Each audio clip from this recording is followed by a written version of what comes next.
Hello and welcome, and in today's video I'm going to be showing you the top 10 loudest Ark tames because I thought it would be pretty funny. So without further ado, let's get straight into it. Now the Pteranodon kind of has to be here. Like, you might not think of the Pteranodon as a very loud tame, but if you have one of these creatures knocked out, you should see how loud their snoring is. Honestly, go try it, go out there, knock out a Pteranodon. They snore louder than any Ark creature in the game as far as I'm concerned, and it's also quite an annoying one as well, which, you know, does play to the benefit of them being quite loud creatures. And you can kind of say some of these creatures also are annoying in their own ways, but most of them aren't, whereas this one definitely is a bit more of a memey one, a bit more of a jokey one, because come on, the Pteranodon, it's here on this list because of just how loudly it snores when it tames. It's here as a bit of a joke, obviously, because it's not going to be like a Bronto or a Golem or a Titanosaur or those kind of creatures, but still, the Pteranodon definitely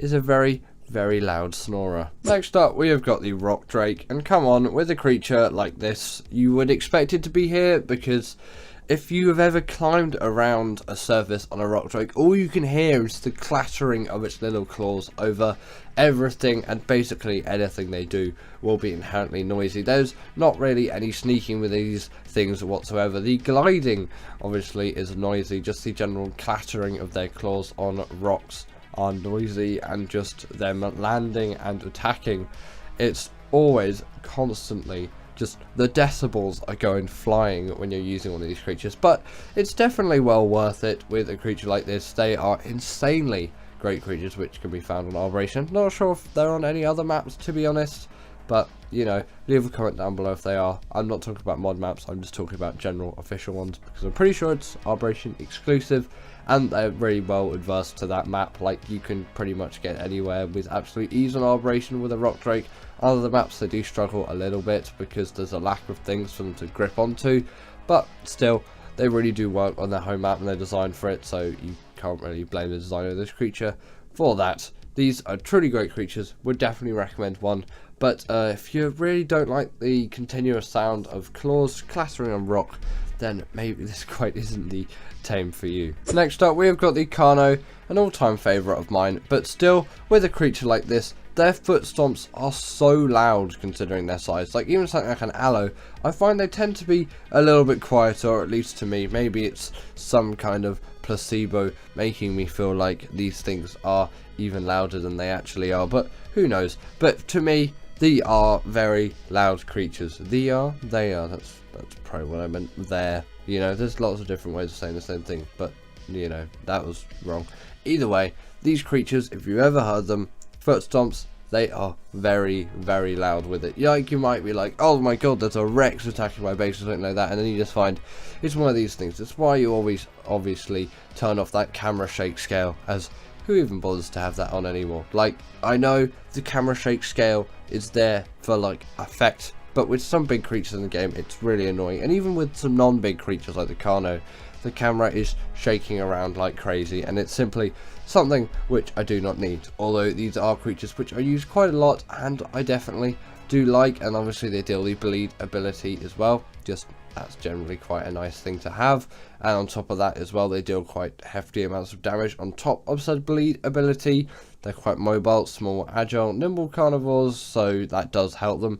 And yeah, they're not particularly the best for stealth, considering just how loud their feet stomps actually are. In at number 7, we have got ourselves the Rex. This creature is here because it's a very large carnivore, and it definitely does have its big amount of foot stomping. You can't really demote it for said foot stomping. The Rex is a creature of great power, obviously, and considering its age, it makes sense why it is so loud. It's kind of one of the most powerful creatures of back in the day, but now you can get some bigger creatures that actually make a little bit less noise in this thing. But obviously the general trend is that they will make noise the bigger they get. That's how things would work. And obviously this is another reason why you turn off that camera shake scale, because these things shake your screen like crazy. And you can actually see a Carno in the distance there briefly. You can just see some there, and you can see how much smaller a Carno is than a Rex, and it's actually kind of crazy how much noise the Carno gives off compared to the Rex. Like, honestly, it's concerning. What have they got in their feet?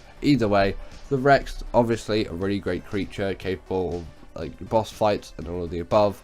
Really does work effectively because of its high health, but also it deals loads of damage.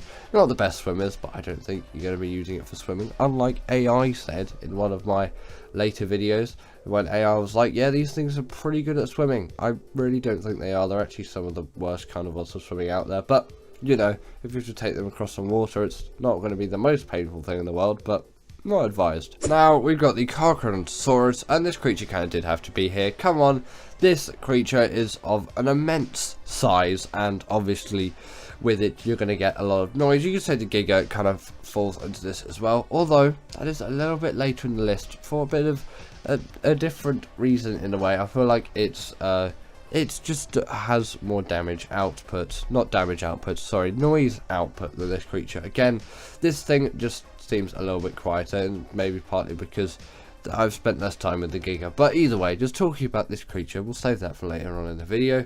These things are capable of a lot of noise, obviously. They're very big, and you kind of, so the Titanosaur is in not a similar boat to this thing, but you know, they're reasonably close if you compare the size of the two and how much noise they output. The Titanosaur isn't on this list, by the way, but I'll give it a brief mention here because I would probably put it around this spot. I haven't really spent too much time with them, so I've not got the biggest amount of accuracy, but they're not the loudest things out there as far as I'm concerned. But I might also chuck them in the #1 spot with the creature I've got there. But you can probably tell where this creature deals a lot of noise output, if you can say, deals a lot of noise output. It's big, bulky carnivore, very useful, actually very cool to tame. You can find them all over Ragnarok. That's my recommended map for them. Definitely get one if you haven't already. In at number 5 we have got the Rock Golem, and this creature, again, it's pretty obvious why it's here. It's just a big hunking beast made out of rocks. It's obvious that this creature is going to output a lot of noise. It definitely is by no means a stealthy one, and that camera shake is going to be obscene as well. Obviously I've got it turned off throughout all of this, and actually I'm not sure what kind of effect it has while you're riding a creature. I haven't really noticed, but it's mainly when you're off a creature and then there's just a big thing around, and then it's just going to be stomping all over the place, and it's obviously not going to be the best for you. But you know, they're very big noise outputters, but they're also very big damage outputters. You can just see how quickly it demolished that death worm there, which, you know, you've got to demolish them death worms on Scorched Earth because you can get Mantis, and the Mantis is a pretty decent creature, and also just killing death worms is generally fun.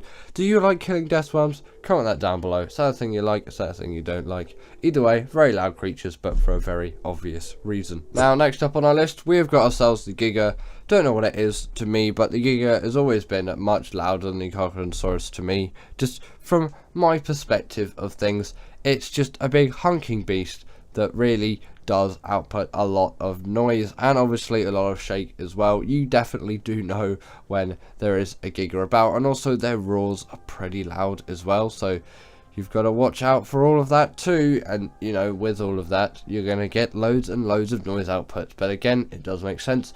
This thing is a massive beast of a carnivore. Now Rexes and Spinos and all those creatures look really tiny compared to it. It's like Carno to Rex, Rex up to that Giga. Like, it's insane actually how big carnivores even get in Ark, and it seems crazy that this is also still a 2015 creature. It was out within the first not even a year of the game being out. It's insane how long this thing has been in the game for. My brain is still struggling to comprehend everything, but it's very obvious why this thing makes all this noise. But it is a must-have tame for anyone out there, just purely because why not?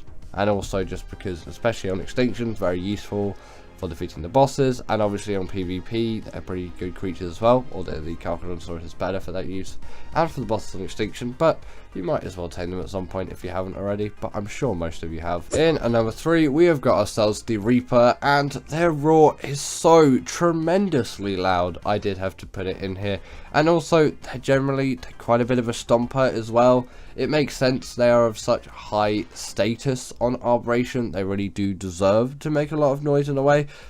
in some cases, like a creature that makes loads of noise, it shows that it is a big, powerful, beefy creature. In some cases also it's just really a general annoyance with creatures like Nicano, and a creature that's slightly later on in the list hit that one spot. Actually, it makes sense, but it's not really the big beefy powerhouse that something like a Reaper is. But if you've ever still got your volume on the default settings in Ark and you're fighting with one of these things, you're going to get a lot of noise coming through your speakers or headphones or earbuds, whatever you're using to output said sound to you. Or if you just have your TV or whatever on mute, the sound is still definitely going to emerge through all of that. You're just going to hear so much from these creatures. It really sounds like so many things are dying, even including your creature, but I assure you, your Reaper will be fine, because these things are absolute tanks. Definitely should tame them at some point, especially on Arbration, because it's a lot more of an experience, but you can do it on Gen 2 as well, and it's an absolute cheese. So if you're a beginner, maybe do that, or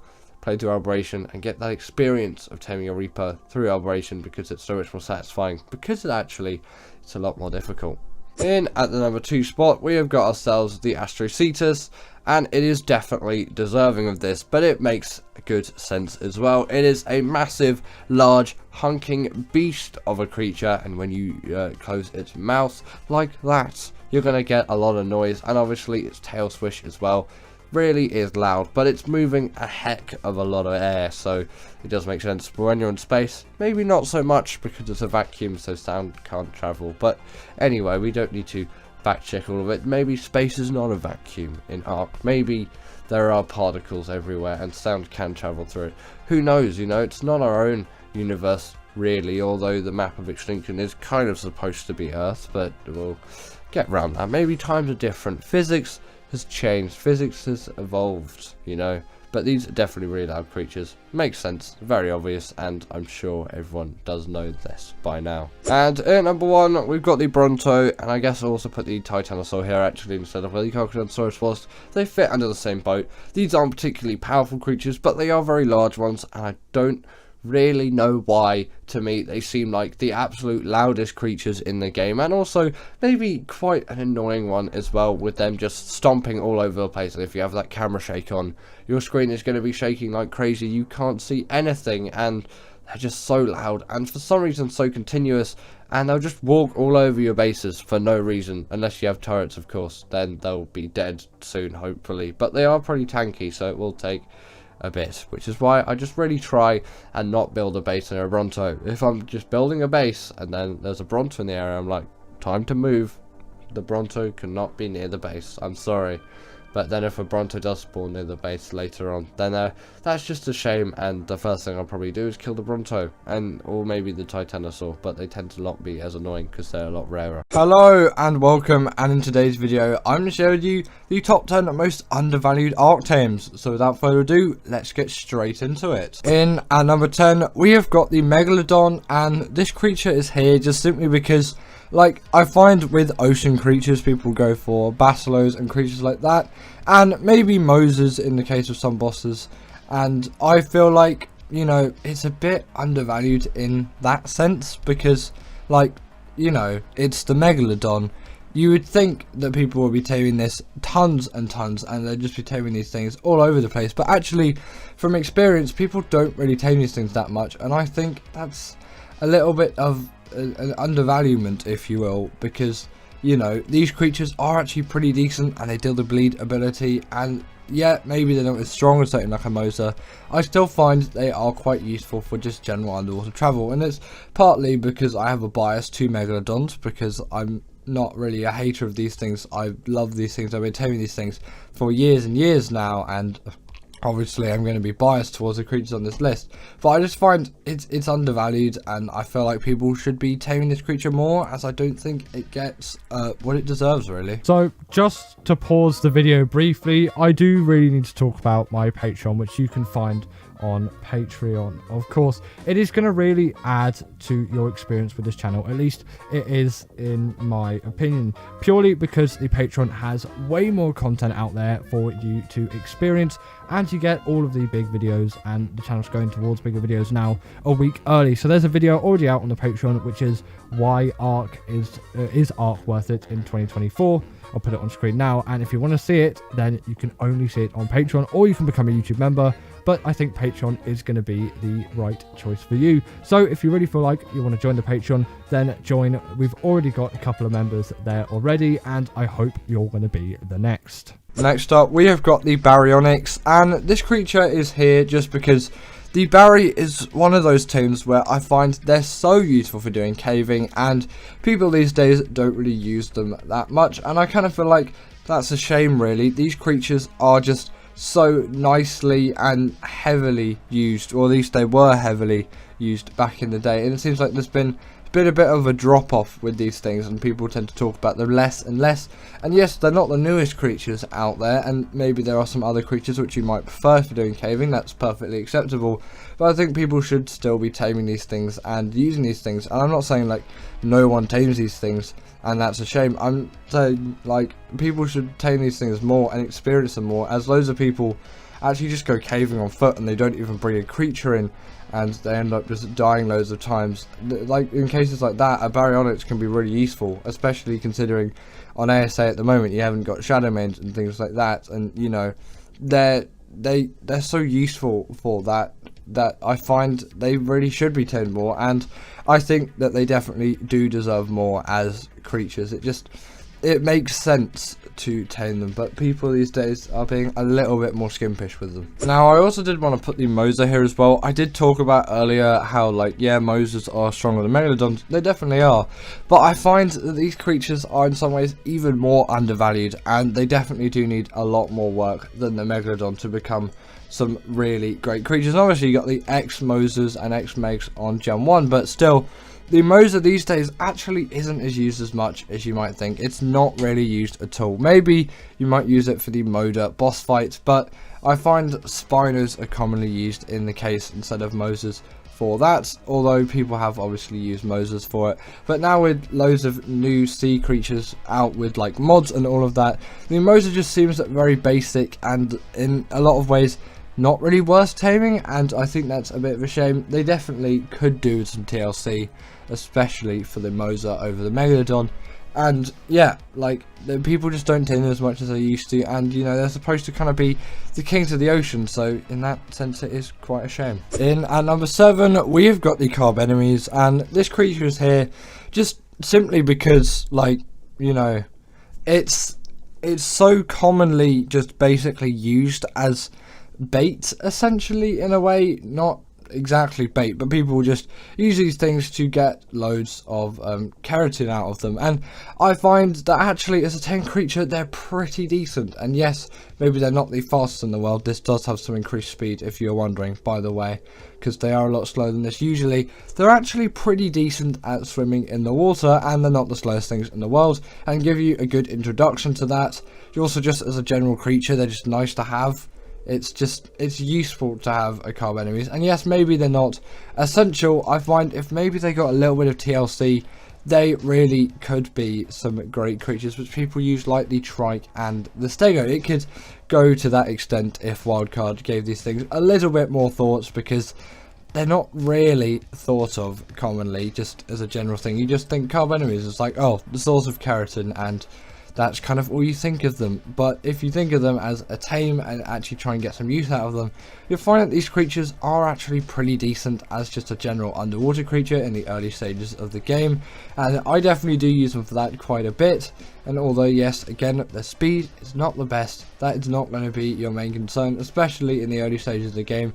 You just want those creatures that can actually just enable you to do those things. You're not really in a position where you want the best creatures out there, because you're not far enough in the game yet. Next up, we have got the Quetzal, and this creature is here because I found in the like 2015, 2016, wherever the Quetzal was released, I think it was late 2015, but it might have been to 2016. Again, not too sure on that, but either way, in those early stages of Ark, when the Quetzal came out, it was really just used so widely. It was such a cool creature, and although very difficult to tame, with that platform saddle on it, it really did make all the difference. And when the flyer speed leveling and all of that got nerfed, there was just a massive decline in Quetzals, as you know, they're not the fastest out there, and also there were just some other creatures came out that people might like to use more, and that's kind of where the Quetzals had a bit of a downfall. And nowadays the Quetzal isn't tamed all too much, at least not as much as I think it should. And yes, I definitely could say this creature could use some TLC just to buff it up a little bit, but also I kind of just prefer Ark with flyer speed leveling. I also do want to know your opinions. Are you pro flyer speed leveling, or are you against flyer speed leveling? Because I'm definitely very much for it. In at number 5, we've got the Carno, and I put this creature here as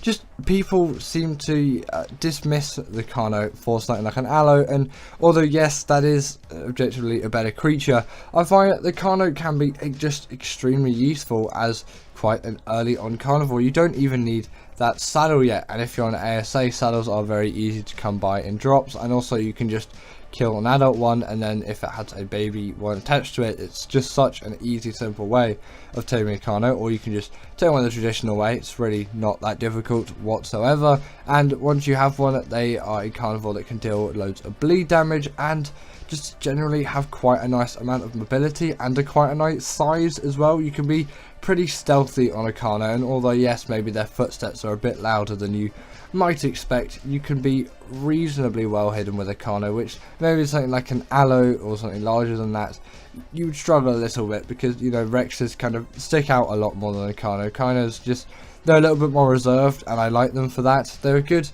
bridge between something like a Raptor and an Aloe. It's just, they're such useful creatures, I find, and I use them tons and tons all over the place.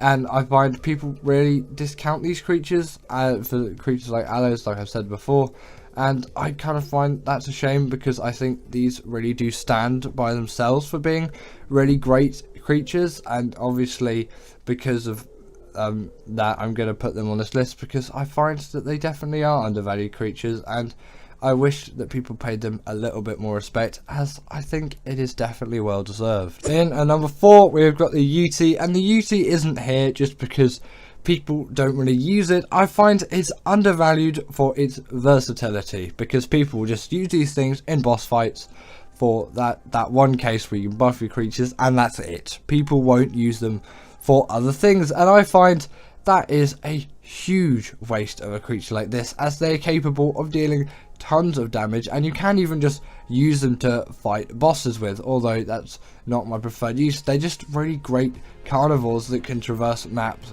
just quite easily compared to something like the Rex, and obviously they're kind of better than Aloe in some ways and all of that. And obviously then you can debuff creatures. They just work really well as creatures to travel around the map with, and you can even do meta runs and things like that. And I know that seems a little bit far-fetched for some people, but I find that they are just really great creatures for that. And obviously the RG is going to be better for meta runs because it's a flying creature.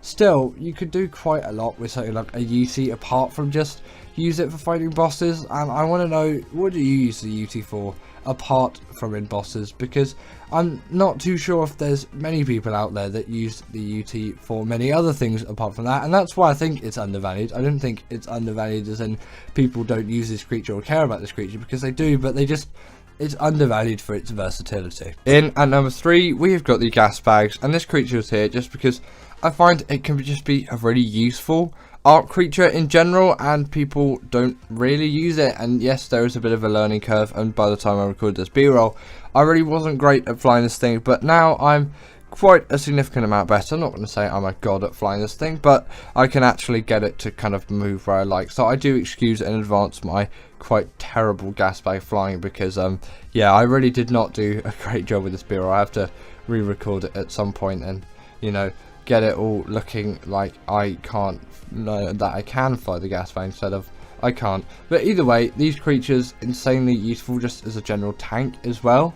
If you puff them up, there's a lot of damage reduction, and obviously great for doing meta runs and things like that, because they've got tons of weight, and you don't even need a saddle to ride one. But if you do chuck the saddle on, obviously you get extra armor, and another player can join you So it's actually quite useful if you have friends in the Ark world, and you know, you might want to bring them along with you for a metal run. And I know these are all quite basic uses for the gas bags. I find people don't really use them as much, and I know the Maywing is like that go-to traveling mount, and you can just do a lot with the Maywing. I find maybe give the gas bags a go if you have access to the gas bags, because I find they're a little bit undervalued as a creature, and I find people can do a lot with gas bags. It's just they don't really end up doing anything with them, and I find that's quite a shame really. I wish people did actually use these things a lot more, because they just work so well in so many situations, especially for turret soaking and metal runs, to just name the